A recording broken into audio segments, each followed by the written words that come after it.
ang tatalakay natin kapatid na Rene, gaya po ng inyong nalalaman, ay may kaugnayan sa isa sa mga paunang pahayag uhula na tumutukoy at natupad sa Iglesia ni Cristo. Halimbawa po ay yung nasa Isaias 24:15. Ano po bang nakapaloob doon? Mabuti ay sabihin muna natin sa kanila. May binabanggit doon tungkol sa mga lingkod ng Diyos na magmumula sa silanganan sa mga pulo ng dagat. Na yun ay tumutukoy sa Iglesia at sa Iglesia ni Cristo po natupad. At matagal na nating pinaninindigan ang katotohanan yan. May mga patotoo dito nga sa Iglesia ni Cristo na lumitaw sa Pilipinas, natupad ang hulang yan. Pero si Mr. Soriano, gaya po ng alam natin, yung Isaias 24:15, lagi po niyang pinupuna ito. At hindi raw Pilipinas yun, etc. etc. Kaya nang si Soriano po makarating sa Brazil, nang makarating siya, doon siya nagturo at nangaral. Ano na po ang nangyari sa kanyang pangangaral doon? Inangkin. Inangkin na niya. sa kanila natupad ang pahayag na yan ng Biblia. Ang katunayan, eto po, panoorin natin. Salamat sa Diyos dito sa ika-37 taong ng pag-iral ng Ang Dating Daan. Ito naman po ay hindi kwento. Ito'y katotohanang nakatala na sa kasaysayan ng mundo na nakatala bago maganap sa kasaysayan ng Biblia. Nag-uumpisa ang pagluwalhati at pagkilala sa Diyos sa silanganan. Isaias 24:15. Ganito po ang ating mababasa. Kaya't luwalhatiin ninyo ang Panginoon sa silanganan, sa makatwid bagay ang pangalan ng Panginoon, ng Diyos ng Israel, sa mga pulo ng dagat. Ang dalawang mahalagang punto, mga pulo ng dagat, tapos yung direksyon sa silanganan. Pagdating po sa silanganan, mga kababayan, miski ang world history, kinikilalang ang Pilipinas is the only Christian country in the Far East. Ito'y bago pa ako ipanganak. Pero, sangayon po sa Biblia, may lilitaw na pagluwalhati sa pangalan ng Diyos ng Israel sa silanganan sa mga pulo ng dagat. Yan po ang pahayag ni Mr. Soriano. Ginamit niya yung Isaias 24:15. At ayon din po sa kanya, kapatid na Rene, aling bansa raw po ang kinatuparan ng nasa silanganan na binubuo ng mga pulo ng dagat. Sangayon siya, Pilipinas. Eto po, ang panoorin natin. Ang Pilipinas po ay nag-iisang bansa sa silangan, sa malayong silangan, na po pwedeng panggalingan ng mga katuparan ng hula na luluwalhati sa Diyos ng Israel sa silangan sa mga pulo ng dagat. Marami pong mga pulo sa silanganan, gaya ng Celebes nung araw, ng Indonesia, ng Malaysia, ng iba pang mga bansa dito sa Asia, sa malayong silangan. Pero hindi po posibleng doon maganap yung hula na luluwalhati sa Diyos ng Israel. Talagang inaangkin na po niya, kapatid na Rene, mga pulo ng dagat, silanganan, Pilipinas. Pilipinas, na yun nga daw po ay talagang tumutukoy sa grupo ni Soriano. Natatandaan ko, may bahagi sinabi siya ron na kaya raw siya nangangaral sa Brazil, ang karapatan niya, yun nga yung nanggaling daw sa mga pulo ng dagat o bansang Pilipinas dito sa silanganan. Pero, sa bahaging ito po, iparinig na rin siguro natin, paano naman po nagturo ng sablay? Sablay. Isa pa, para mapansin ni Ingkong, sablay itong si Mr. Soriano. E di, panoorin natin siya muli. Kasi ang maraming bansa rito sa ating lugar, sa silanganan, ang kinikilalang Diyos si Buddha. Ang niluluwalhati si Buddha, si Shinto, si Zoroaster. Yan po ang mga relihiyong nakilala natin dyan sa Pilipinas. Yan po ang kanila. Hindi sila kumikilala sa Panginoong Hesukristo. Kung kumikilala ka sa Diyos ng Israel, dapat kilalanin mo ang Panginoong Hesukristo. May napansin ako, kapatid Michael. Kasi doon sa sinabi niya si Sinto. Si Siento. Sapagkat ang mismong termino po niya, Kasi ang maraming bansa rito sa ating lugar, sa silanganan, ang kinikilalang Diyos si Buddha. Ang niluluwalhati si Buddha, si Shinto, si Shinto, si Shinto. ayaw ko sabihin si Mr. Soriano ay sinto-sinto. Oh. Dito sa pahayag niya, lumilitaw, tao. Yung Sinto na binabanggit niya. Sapagkat ang sabi po niya, si Shinto. Pero tao po ba yung Shinto na binabanggit niya? Hindi. Yan ay reliyon yan. Ito po ang katunayan yan. Sa mga nagsusuri, alam po nila ito. May ganito kasing banggit ukol dyan. Shinto or Kamino Michi, as well as other names, is the traditional religion of Japan. Naalala ko tuloy, kapatid ng Michael, yung tungkol sa binanggit niya noon, si Didache. Yung Epistle of Barnabas, si Didache, si Didache, si Didache. At paulit-ulit niya pong binanggit yung kapatid na rin Yun ay Didake. Opo. At hindi tao yan, ha? Kundi yan ay the teachings of the 12 apostles. Yung may binanggit pa po si Mr. Soriano kanina na Si Zoroaster. Yan po ang mga relihiyong nakilala natin dyan sa Pilipinas. Si Zoroaster. Yan po ang mga relihiyong nakilala natin dyan sa Pilipinas. kapatid na rin yung binabanggit po niyang Zoroaster. Yun po ba ay relihiyon gaya ng sinasabi ni Ingkong? Hindi relihiyon yan kundi isang religious figure. Kaya mali na naman. Kung ang pagkaunawa, Zoroaster, isang reliyon. Hindi po, ang Zoroastrianism, yun po yung may tuturing na reliyon. Ang katunayan, Zoroaster, also known as Zarathustra, was an important religious figure in ancient Persia, yung present day na Iran. Katwid, hindi rin relihiyon yung Zoroaster. Opo. Inuulit natin, doon sa mga binanggit ni Mr. Soriano, hindi si Shinto. Mali din. Yung Shinto, Opo. relihiyon. Pero yun namang Zoroaster, hindi relihiyon yun, kundi religious figure. Pero halimbawa, may sinto-sinto ang isang mangangaral, iba pa ho yun. Bueno, iwan na po natin yan. Baka sabihin po nila, kapatid na rin na tutol tayo doon sa Isaiah 24:15 na yun ay tumutukoy sa malayong silangan o bansang Pilipinas. Hindi natin tinututulan. Kaya na sinabi natin, kanina pa, mula't-mula pa po, naninindigan ng Iglesia ni Cristo na ang katuparan ng nasa Isaiah 24:15. Mabuti basahin natin mismo yung talatang yon. Ganito po ang nakasaad sa talatang ito. Kaya't luwalhatiin ninyo ang Panginoon sa silanganan. Sa makatwid bagay ang pangalan ng Panginoon, ng Diyos ng Israel, sa mga pulo ng dagat. May mga binanggit ditong napakahalagang matanda ng ating mga taga-subaybay, kapatid na Michael. Opo. Ang mga inaasahang magbibigay luwalhati sa Panginoon magmumula sa silanganan. Malawak din ang silanganan. Kaya niliwanag, sa silanganan, sa mga pulo ng dagat. Baka sabihin po nila, hindi pala natin tinututulan yung banggit ni Soriano na Pilipinas yung binabanggit na silanganan na binubuo ng mga pulo ng dagat. Alin po ang ating tinututulan kung gayon sa Ang kanya? tinututulan natin yung sinasabi niyang sa kanila natupad. Dahil sa panahon, hindi rin sa kanila matutupad yung binabanggit sa hula.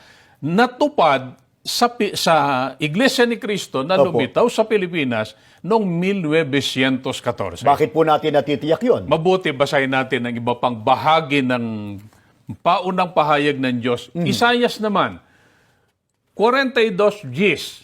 At babasahin din natin ang talatang 12. Dito muna natin basahin sa New King James Version. Sing to the Lord a new song and His praise from the ends of the earth. Sa Pilipino, magsiawit kayo sa Panginoon ng bagong awit at ng kapurihan niya na mula sa mga wakas ng lupa. Sa talatang 12, ang nakasulat, mangagbigay luwalhati sila sa Panginoon at mangagpahayag ng kanyang kapurihan sa mga pulo. Tiniyak po, sa mga pulo ng dagat, at ang panahon na binabanggit ay mga wakas ng lupa. At sa kakambal na hula po ano ang pagtuturing ng Panginoon Diyos doon sa mga tao na magbibigay luwalhati sa Kanya na magmumula po sa silanganan, mga pulo ng dagat, at ang panahon po ay mga wakas ng lupa. Kinikilala silang mga anak ng Diyos, kapatid na Michael. Ang katunayan po, itong babasahin natin ay Isaiah 43:5 hanggang 6. Huwag kang matakot, sapagkat ako'y sumasa iyo. Aking dadalhin ang iyong lahi mula sa silanganan at pipisanin kita mula sa kanluran. Aking sasabihin sa hilagaan, bayaan mo at sa timugan, huwag mong pigilin. Dalhin mo rito ang aking mga anak na lalaki na mula sa malayo at ang aking mga anak na babae na mula sa mga wakas ng lupa. Binasa na nating mga wakas ng lupa sapagkat sa King James Version, yun ay ends of the earth. At ang banggit po doon sa unang bahagi ay silanganan. Silanganan at nilinaw din ang mga hinuhulaan doon ay mga anak ng Diyos na lalaki at babae. Baka itanong po nila sa atin, bakit natin natitiyak na malayong silangan yun? Banggit naman po ay silanganan. Tapos doon sa isang talata, malayo. Pinagdudugtong daw po natin yung terminong silanganan saka doon sa terminong malayo. May banggit sa Biblia, silanganan. Tapos may banggit ding malayo. Pero may salin mismo na ang nakasulat ay katumbas nung malayong silangan. Far East. Tulad po nitong nasa salin ni James Moffat. Ganitong nakasulat sa 43:5. Isang talata lang. Opo. Ito pong nakasulat. From the far east will I bring your offspring, and from the far west I will gather you. Mula sa malayong silangan, aking dadalhin ang iyong lahi, at mula sa malayong kanluran, titipunin kita. Makatwid, tiniyak po, ang lugar talagang malayong silangan.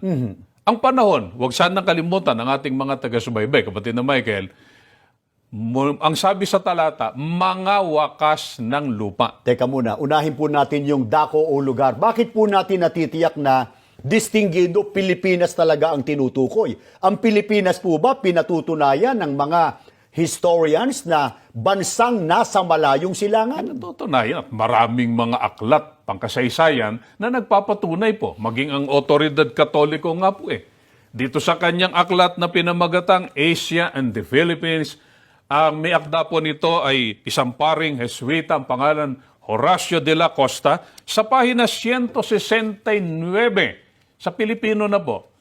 Hindi maaaring mawala ng kabuluhan ang bansa na halos nasa gitnang panggeografiya ng malayong silangan na ito ay ang Pilipinas ay siya ring bansang kinatatagang mabuti ng Kristyanismo. Pinatutunayan po dito sa aklat na ito na sinulat ng isang historiador na Jesuita, na isang pare na si Ginoong Horacio de la Costa, ng Pilipinas po ay halos nasa gitnang panggeografiya ng malayong silangan. Huwag sanang isipin ng iba na nagbabatay lang tayo doon sa pahayag ng otoridad katoliko. Halimbawa, Opo. ang batayan natin, kapatid na Michael, talata ng Biblia. Opo. Kung binabasa man natin ang mga aklat katulad nitong binasa nating aklat na sinulat ng pare, pinatunayan niya ang Pilipinas na sa malayong silangan, tinitistiguan lang niya yung dati ng katotohanan ng pinaninindigan natin mula pa noong una. Kaya dito po sa Iglesia ni Cristo, itong Iglesia ni Cristo, lumitaw po dito sa bansang Pilipinas sapagkat ang Pilipinas po, bansa na nasa malayong silangan na binubuo ng mga pulo ng dagat. Yung panahon po o petsa, ayon po sa Biblia, kung tawagin po ng Biblia, mga wakas ng lupa. Kailan po yung panahon yun, kapatid na rin Sa ibang bahagi ng kasulatan naman, may katumbas ding termino yan Halimbawa sa pahayag ng Panginoong Jesucristo. Ang babasahin po natin ngayon ay Mateo 24:33, 6 hanggang 8, ganitong ating mababasa. Gayon din naman kayo, pagka nangakita ninyong lahat ng mga bagay na ito ay talastasin ninyo na siya'y malapit na nasa mga pintuan nga. At mga kakarinig kayo ng mga digmaan at mga langaw-ngaw ng mga digmaan, ingatan ninyo na huwag kayong magulumihanan sapagkat kinakailangan ito'y mangyari datapwat hindi pa ang wakas. Sapagkat magsisitindig ang bansa laban sa bansa at ang kaharian laban sa kaharian at magkakagutom at lilindol sa iba't ibang dako. Datapat ang lahat ng mga bagay na ito ay siyang pasimula ng kahirapan. Sa pahayag ng Panginoong Hesukristo, nung tinanong siya ng mga alagad tungkol sa kanyang ikalawang pagparito, anong tanda, ang binigay niya, binasa natin, sabi niya, pagka nangakita ninyong lahat ng mga bagay na ito, talastasin ninyo, siya'y malapit na nasa mga pintuan nga. Yun ho yung katumbas nung nasa mga wakas ng Opo. lupa. Ano Dahil po yung mga pintuan na ng wakas. Opo, ano po ang unang binanggit na palatandaan ng Panginoon sa Kristo? Binanggit ang ukol sa digmaan. Alingaw-ngaw, hindi lang basta digmaan na karaniwang digmaan, ito'y digmaang pangsanlibutan. Pinatutunayan po ba yan maging ng mga Bible scholars o mga nagsuri? May mga nagsali ng Biblia na sila mismong nagbigay ng kanilang komentaryo ukol doon sa binanggit na digmaan. Ano po yung babasahin nyo ngayon, kapatid na Itong Rene? The Last Days Bible, ganitong mababasa natin sa footnote nung mga talatang binasa po namin kanina. Ililiwat na natin sa Pilipino. Sinasabi ngayon ni Jesus sa kanyang mga tagasunod, kung paano nila mahihinuha kapag ang daigdig ay talagang pumapasok na sa pagsisimula ng panahon ng paghihirap. Ang paglapit ng katapusan ng panahon ay kakikitaan ng ilang pangyayari sa daigdig na nangyayari ng sabay-sabay. Ang mga pangyayaring yun ay, una, maraming bansa na tumitindig o nag-aalsa laban sa maraming ibang bansa. Ikalawa, mga kaharian na tumitindig o nag-aalsa laban sa mga kaharian. Ikatlo, mga pagkakagutom. Ikaapat, mga epidemya ng mga sakit. Kalima, mga lindol sa iba't ibang dako. Sa Marcos, Kapitulo 13, ang salitang mga kaguluhan ay ginamit ng ating Panginoon sa halip na mga epidemya ng mga sakit. Maaring ginamit ng Panginoon ng dalawang salita. Mga digmaan sa pagitan ng mga bansa o kahit sa pagitan ng mga kaharian ay karaniwan at naging karaniwang pangyayari. Itinala ng kasaysayan ang mga pagkakagutom sa iba't ibang panahon. Nagkaroon ng mga panahon ng matitinding epidemya ng mga sakit. Nagkaroon ng mga paglindol sa nakaraan. Subalit, lalong dumarami sa kasalukuyang panahon. Gayunman, sinasabi ni Jesus sa kanyang mga alagad na maghintay sa isang tiyak na panahon kung kailan ang lahat ng mga pangyayaring ito ay magiging kapansin-pansin ng sabay-sabay. Ang kauna-unahan sa gayong panahon sa kasaysayan ng daigdig ay naganap sa mga taon ng unang digmaang pandaigdig, taong 1914 hanggang 1918. Makatwid, maging ang mga nagsuri, nagsalin pa nga ng Biblia, kapatid na Michael, Opo. kanilang pinutunayan na ang digmaang binanggit doon sa Mateo 24:6 hanggang 8 na binasa natin kanina, digmaang alingaw-ngaw, yun ay digmaang pangsanlibutan at sumiklab yan noong 1914. Tinawag siyang unang digmaang pandaigdig. Yun ang panahon din ng pagkakarehistro ng Iglesia ni Cristo na ating kinaniban. Hindi naman yun ang panahon ng paglitaw ng Iglesia ni Ginoong Soriano. Sapagkat yung samahan po ni Mr. Soriano, wag naman siyang magdaramdam sa atin. Yung paglitaw niya, hindi kaalinsabay ng unang digmaang pambuong daigdig. Yung paglitaw ni Mr. Soriano, yun po ay bunga o resulta nung siya'y itiwalag doon sa samahan ni Ginang Libita Gugulan nang mamatay si Mr. Nicolas Perez. At pagkatapos, nagpapalit-palit pa ng pangalan, kung Nagkaiba-iba ano-ano, na. bagong, mayroon siyang bayan ng Bayan katotohanan. At yung pa, yung nakakatawa, Iglesia ni Yahweh HaMasaya at ni, doon, nagagalit siya sa atin. At itong huli po, Na iba na ngayon.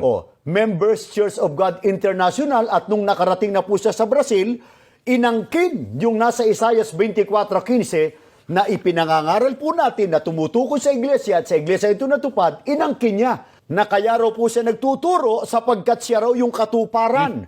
Nung binabanggit sa Biblia na nanggaling sa mga pulo ng dagat sa Pilipinas, kaya raw siya nangangaral doon. Napunta sa Brazil. Opo. Napakababaw. Isa pa pong matibay na patotoo, kapatid na rin Pag binasa po natin sa Biblia, sa sinasaksihang Diyos. Ilang Diyos po ang sinasaksihan ng mga anak niya na manggagaling dun sa mga pulo ng dagat? Bagay, binasa na natin kanina. Isaias 43, 5 hanggang 6. Tuloy na lang natin. Opo. Sa mga kasunod pang talata, 10 hanggang 11. Kayo'y aking mga saksi, sabi ng Panginoon, at aking lingkod na aking pinili, upang inyong maalaman at magsisampalataya kayo sa akin at inyong matalastas na ako nga, walang Diyos na inanyuan na una sa akin o magkakaroon man pagkatapos ko. Ako sa makatwid bagay, ako ang Panginoon at liban sa akin ay walang tagapagligtas. Naninindigan tayo, isa lang ang tunay na Diyos mula noon hanggang ngayon at hanggang sa darating pang mga panahon. Pero si Mr. Soriano, siguro iparinig na po natin. Ganyan ba ang kanyang paninindigan katulad ng sinasabi ng Panginoon Diyos? Hindi po pwedeng siyang katuparang binabanggit ditong kayong aking mga saksi. Iba sinasaksihan ito Bakit po? Hindi isang tunay na Diyos ang sinasaksihan. Ilan Itong po? turo niya. Pero tatanungin ka, ilan ba ika ang Diyos? Marami. Tunay ba ikan lahat yun? Tunay lahat to. Kaya sa grupo po ni Mr. Eliseo Soriano, marami ang Diyos at yung maraming yon, tunay lahat yon. Pero sa Biblia po, lalo sa pagtuturo ng Panginoon Kristo, ganyan po ba ang pagtuturo ng Panginoon Kristo? Ibang iba. Opo. Palibasa, hindi sugo, si Mr. Soriano.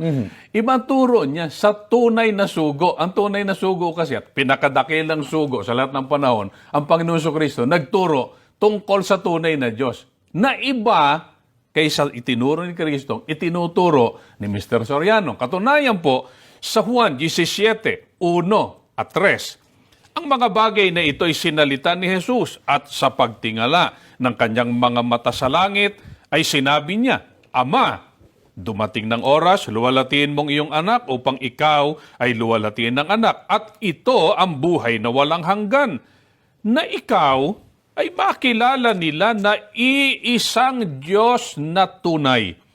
At siyang iyong sinugo sa makatwid bagay, si Jesucristo. Sa talatang binasa natin, maliwanag po na ipinakilala ng Panginoon Kristo na ang Ama, ang iisang Diyos na tunay. Ang Panginoong Jesucristo po, hindi siya Diyos na tunay. Hindi siya pangalawang Diyos na tunay.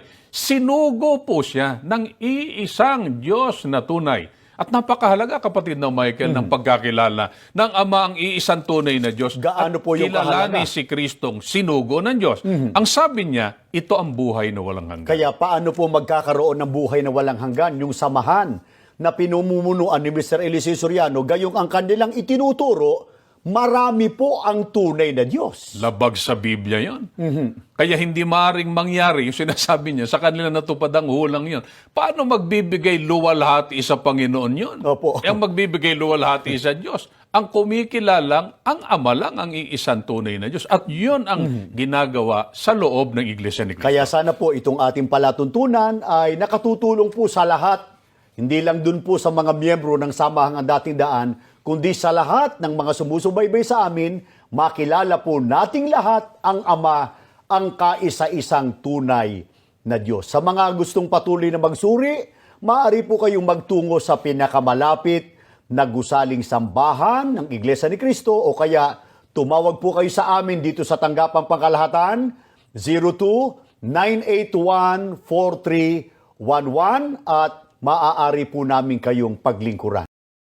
Si Ana Marie Maglaki, 35 years old naman po, ay isang miyembro ng Pentecostal Missionary Church of Christ, Fourth Watch, mula sa Angeles City, Pampanga, ang atin pong kasunod. Tuloy po kayo, kapatid na Ana Marie, please. Magandang gabi po, Brother Eli. Gusto ko lang po sanang itanong yung kung ano po yung history ng MCGI, yung papaano po yung dating iglesia sa Biblia na ito yung kadugtong ng MCGI, kung paano niya ipinagpatuloy. Yun lang po, Brother Eli. Salamat kapatid na Ana Marie. Alam mo kapatid, ang history ng iglesia ng Diyos, kung uumpisahan natin sa panahon ng mga apostol, ay ipinagpauna ni Kristo na ito ay mawawala sa Israel. No? Yung paghahari ni Kristo, yung paghahari ng Diyos, mawawala sa Israel dahil tinanggihan nila si Kristo, tinakwil nila si Kristo. Basahin natin ang Juan 1, ganito ang ating mababasa. To begin at this point, Sister Ana Marie, I have to begin at this point. I'm obliged to lay the premises for you to understand the history of the Church of God. Ito po ang sinasabi sa 1:11 ng Juan. Siya'y naparito sa sariling kanya at siya'y hindi tinanggap ng mga sariling kanya. Ayan, hindi siya tinanggap dun eh.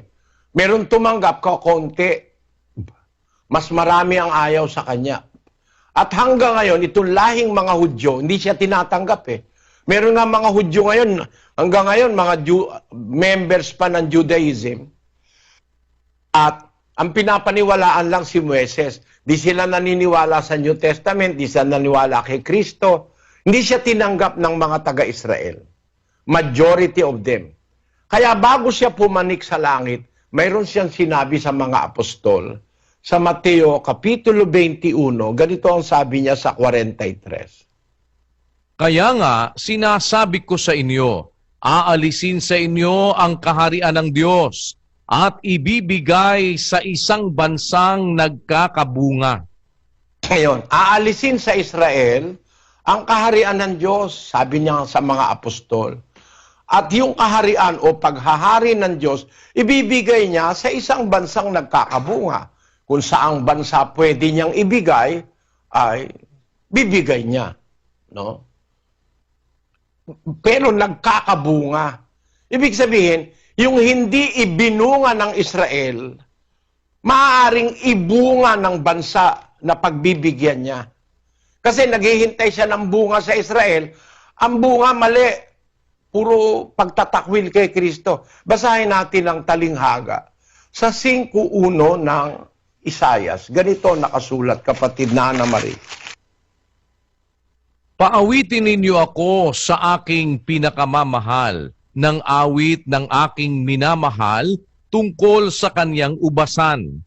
Ang aking pinakamamahal ay may ubasan sa isang mainam na burol. At kanyang binangbangan ang palibot at inalis ang mga bato at tinamnan ng piling puno ng ubas at nagtayo ng isang buog sa gitna niyaon at tinabasan din naman ng isang pisaan ng ubas at kanyang hinintay na magbunga ng ubas at nagbunga ng ubas gubat. At ngayon, o mga nananahan sa Jerusalem at mga tao sa Huda, hatulan ninyo, isinasamu ko sa inyo, ako at ang aking ubasan. Ano pa ang magagawa ko sa aking ubasan na hindi ko nagawa? Ano't ng aking hinihintay na magbubunga ng mga ubas, nagbunga ng ubas gubat. At ngayoy aking sasaysayin sa inyo ang gagawin ko sa aking ubasan. Aking aalisin ang bakod na siit niyaon at sasalantain. Aking ibabagsak ang bakod niyaon at mayayapakan. At aking pababayaang sira, hindi kakapunin o bubukirin man, kundi magsisitubo ay mga dawag at mga tinik. Akin ding iuutos sa mga alapaap na huwag nilang ulanan. sapagkat ang ubasan ng Panginoon ng mga hukbo ay ang sangbahayan ng Israel, at ang mga tao sa Huda ay ang kaniyang maligayang pananim, at siya'y naghihintay ng kahatulan, ngunit narito kapighatian ng katwiran, ngunit narito daing. Frustrated ang Diyos sa Israel. Ang kanya palang ubasan na sinasabi ay ang Israel at ang Huda. Tinaniman ko ng mabuting mga puno, binambangan ko, nilagyan ko ng bakod, naglagay pa ako ng pisaan ng ubas. Hinihintay kong magbunga ng ubas, ang ibinunga, ubas gubat. Kaya ang konklusyon niya doon sa versikulo 7 ay sapagkat ang ubasan ng Panginoon ng mga hukbo ay ang sambahayan ng Israel at ang tao sa Huda at ang kanyang maligayang pananim. Siya'y naghihintay ng kahatulan, ngunit narito kapighatian, ng katwiran, ngunit narito daing. Imbis na ang ibunga, ubas na matamis, ubas na mataba, ang ibinunga, ubas na maasim, ubas gubat. Hindi nakuha o hindi nagbunga ang Israel ng marapat na bunga. Kaya sabi niya, aalisin sa inyo ang kaharian ng Diyos, sabi sa mga apostol, at ibibigay sa isang bansa na nagkakabunga. Yung hinahanap niya sanang naging bunga ng Israel, hahanapin ng Diyos sa ibang bansa. Anong bansa ito? Basahin natin ang 1:9 ni Malakias. Pakinggan nyo. At ngayoy isinasamo ko sa inyo, inyong dalanginin ang lingap ng Diyos upang pagbiyayaan niya tayo. Ito'y nangyari sa inyong mga paraan. Tatanggapin ba niya ang pagkatao ng sino man sa inyo? Sabi ng Panginoon ng mga hukbo. O kung mayroon sana sa inyo na magsara ng mga pinto upang huwag ninyong mga paningasan ang apoy sa aking dambana ng walang kabuluhan. Hindi ko kayo kinalulugdan, sabi ng Panginoon ng mga hukbo, ni tatanggap man ako ng handog sa inyong kamay. Sabi ng Diyos sa mga Israelita, kung pwede lang na merong magsara ng pinto para wag kayong makapasok sa altar at magpaningas ng apoy doon. Dahil yung mga inihahandog nyo, ayaw ko, sabi ng Diyos. No? Hindi ko kayo kinalulugdan, sabi ng Panginoon ng mga hukbo, ni tatanggap man ako ng handog sa inyong kamay. Kanino? Sa mga Israelita. Bakit? Sa 11, kapatid na Daniel.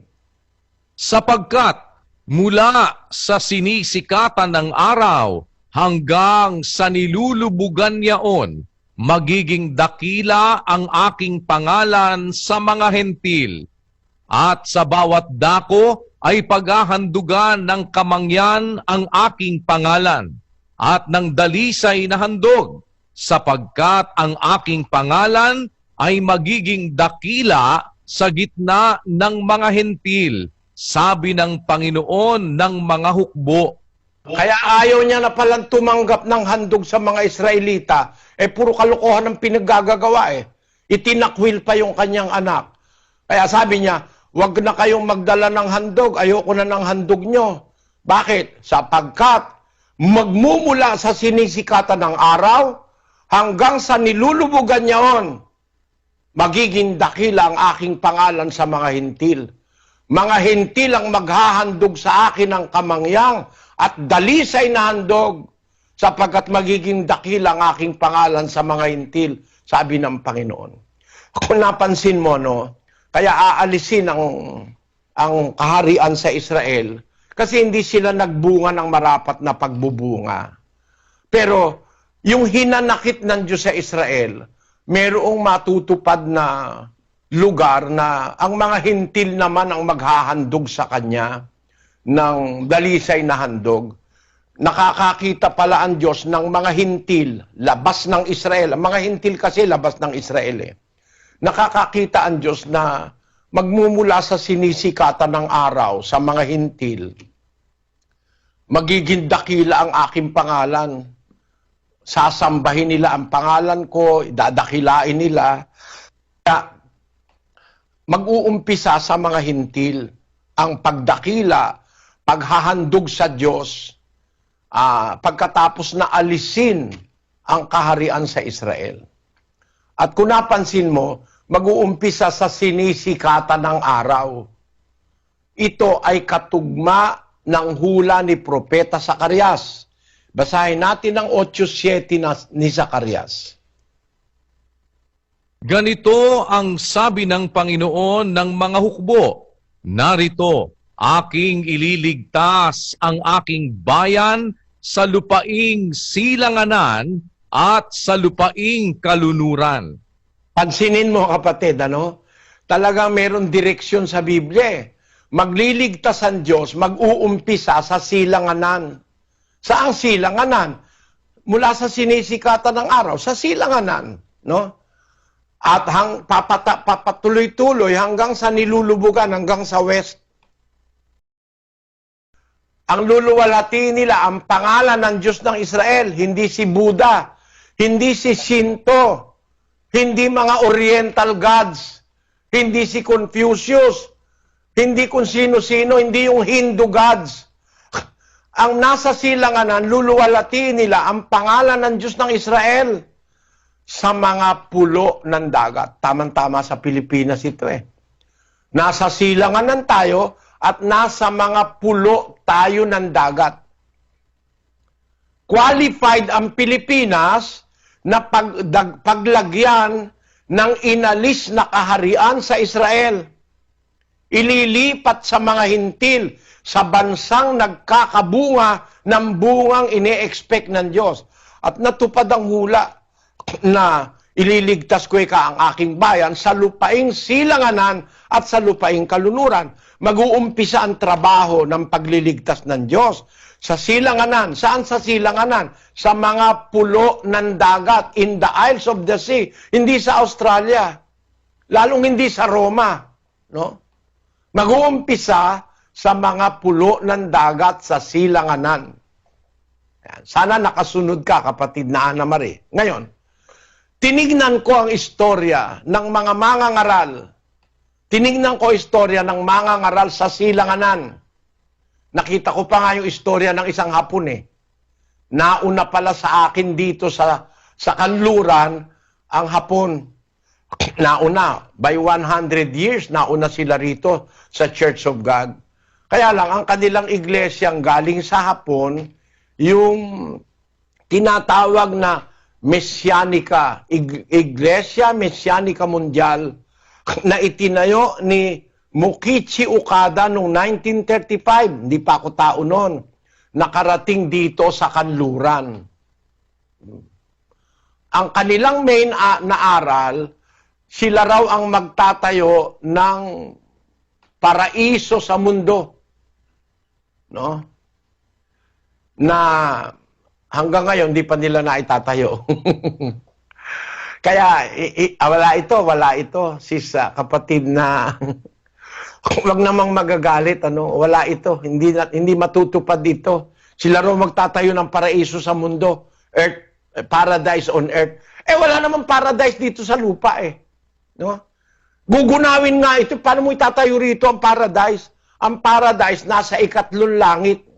Ayon sa 12:4 ng ikalawang Korinto. Pero, nung pag-aralan ko, walang mangangaral na nanggaling sa East na pumuntang nangaral dito sa West.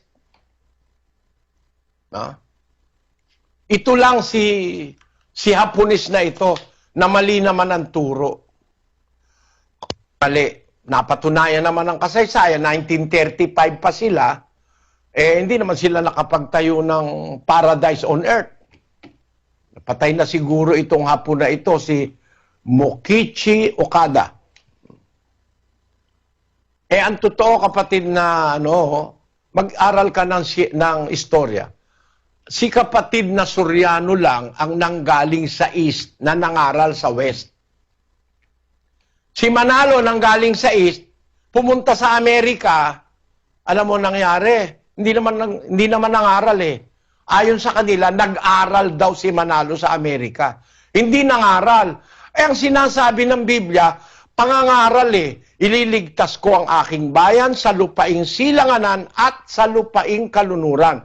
Ibig sabihin, ang pangangaral, mag-umpisa sa silanganan, sa mga pulo ng dagat, pangangaral hanggang sa kalunuran. Ako lang naman ang nakarating ditong Pilipino At kung titignan mo sa antipodal map, kapatid na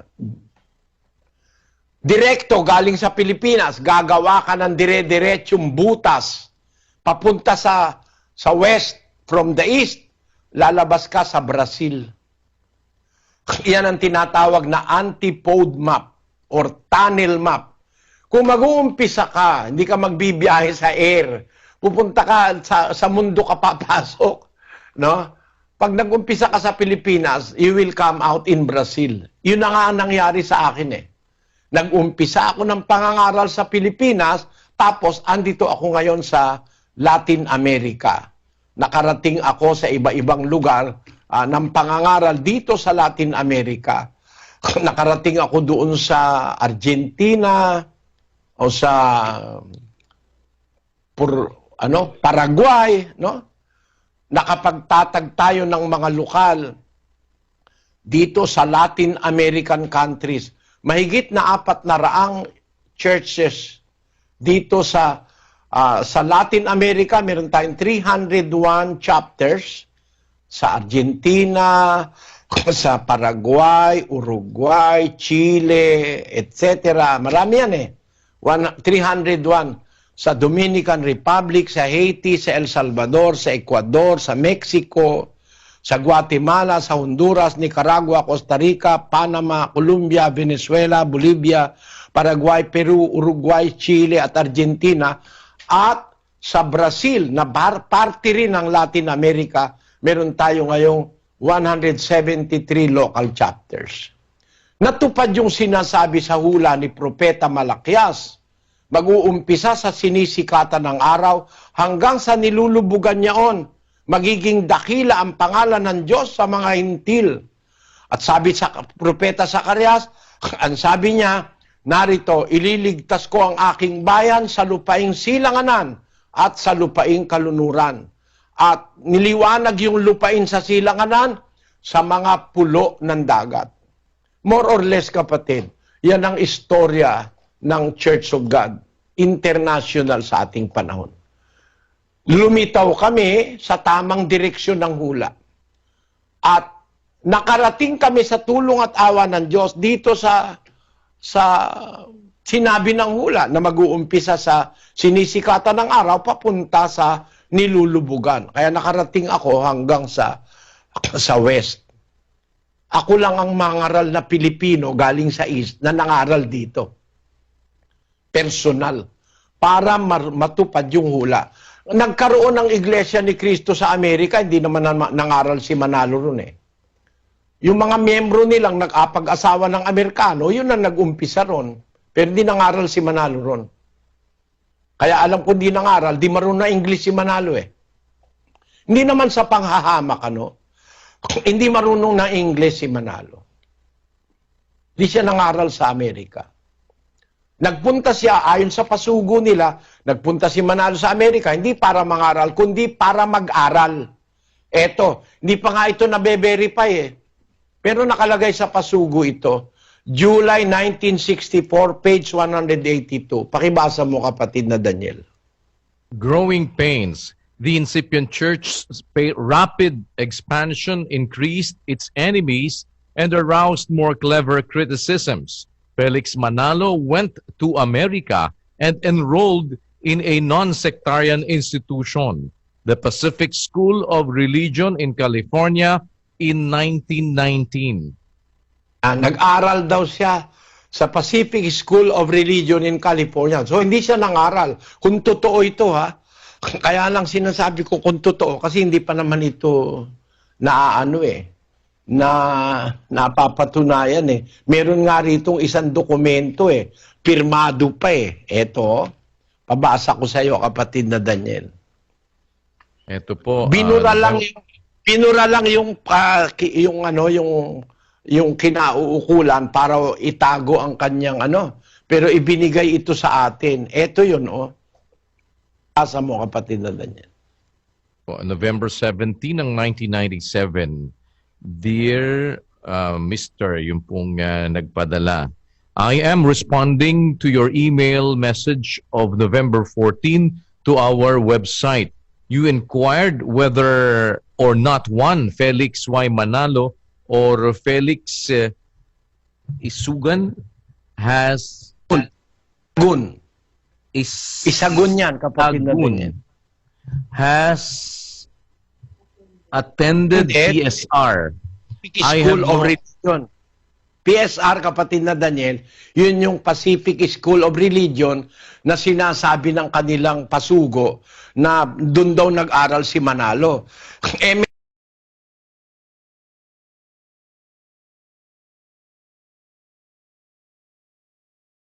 may nag-inquire to the dean, si Cheryl M. Hewer o Heaver. Kapatid Daniel, ulitin mo. I am responding to your email message of November 14 to our website. You inquired whether or not one Felix Y. Manalo or Felix Isagun has attended PSR. I have no record of any attendance at Pacific School of Religion for this person. If I can be of further assistance, please don't hesitate to contact me. My email address is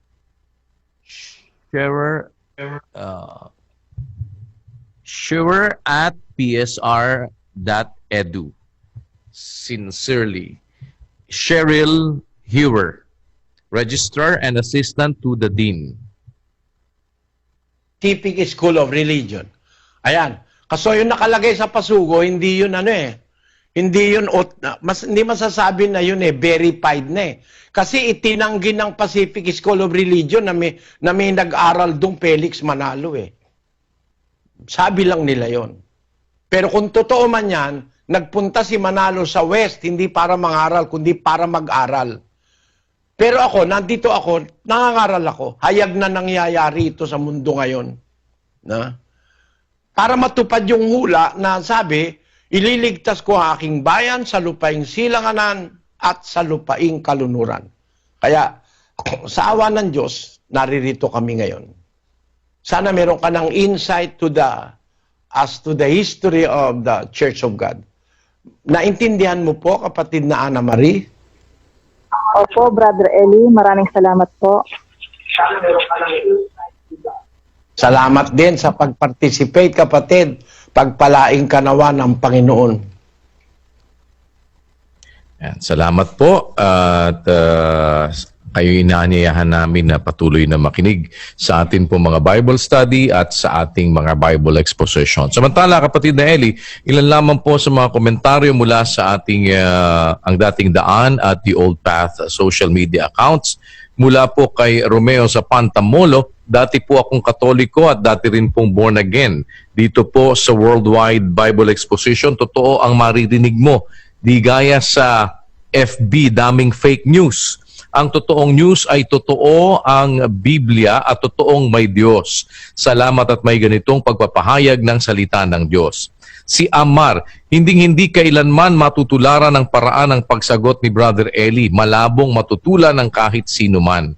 Si Gerald Rosario, iba talaga paliwanag ni Brother Eli na hindi ko natutunan sa Katoliko. Si Eric Salazar, grabe mga documents, meron talagang proof lahat. Parang nasa Supreme Court. Si Shasha Bells Chanel, napakalaman ng mga sagot ni Brother Eli sa tanong ng nagsusuri. Salamat po sa Diyos sa tanong ng anak niyang 9 years old. Napakalawak na ng tinalakay ni Brother Eli. Pambuka sa isipan ng mga nagsusuri. Si Rufa Molina Antero, hindi lang ang nagtatanong ang nakikinabang, pati kaming nakikinig, natututo ng karunungan sa Biblia at kumpleto ang sagot ng Biblia. Salamat sa Diyos sa ganitong pagkakataon. Si Aliza Reyes, fact, ayon sa pasugo, hindi nagpabautismo noon si Felix Manalo kasi walang mas mataas na pwedeng magbautismo sa kanya. Samantalang ayon sa Biblia, si Kristo mismo na Panginoon ay nagpakababa at nagpabautismo pa rin kay Juan kahit na siya ay Panginoon. Si Job Datiles Conde, sana may ganito ang ibang pastor o pari, may question and answer, Bible-based, gaya ng ginagawa ni Brother Eli Soriano. Si Marilu Pascua, salamat po sa Diyos, di ako magsasawang pakinggan ang pagtalakay ni Brother Eli sa mga nakasulat sa Biblia. Si Johnny Timagos, yung dalawang bautismo hindi po alam ng ibang relihiyon yan. Dito lang sa MCGI tinuturo yan. Eloy Saracelis, napakaraming karunungan, sobrang sulit. Isang tanong, ang daming bonus na sagot from Toronto. Maria April Joy Olona, no other religious group conducts a biblical question and answer forum. Only ang Dating Daan is doing this. Si Yvonne Feliz Monteverde, now I know, kaya pala binautismo ng Panginoong Jesucristo sa laman sa kadahilan ng kailangan niya tayo i-represent para tayo'y matubos sa sala natin. Napakabuti at maawain naman talaga ng Diyos sa atin. Si Chacha Ledesma Cruz, ang pagtuturo ni Brother Eli parang ampalaya, mapait, masakit sa mga tatamaan, pero andun yun sustansya. Kaya kuhanin niyo po yung sustansya, yung wisdom. Be open-minded lang po. Ganyan po talaga pagtotoo at prangka ang tao. KPP, ang gaganda ng tanong at salamat sa Diyos sa malinaw na kasagutan. Si Mariel Fausto, nakakatuwang makita na may mga tao talagang nagsusuri at naghahanap ng katotohanan. Ingatan at samahan nawang palagi sa pakikinig sa kapatid na Eli. Si Cherry May Mercado, tama, kinukuha lang nila ang mga sitas na pabor sa kanila. Kulang talaga sa kaalaman tong mga INCM. Walang taga-dating daan na nagtanong sa ibang pastor. Salamat sa Diyos. Si Jaidel, nakakatuwa na marami-rami ring mga INC ang nagsusuri ngayon. Sana maliwanagan sila. Si Ana Paula Porta, ang galing talaga ng paliwanag ni Brother Eli. Palaging may basihan at buo like a puzzle piece that completes everything. Si Brooks Gijo, ang galing talaga ng mga paliwanag ni Brother Eli. Parang hindi normal lang na tao. Guided talaga ng Holy Spirit.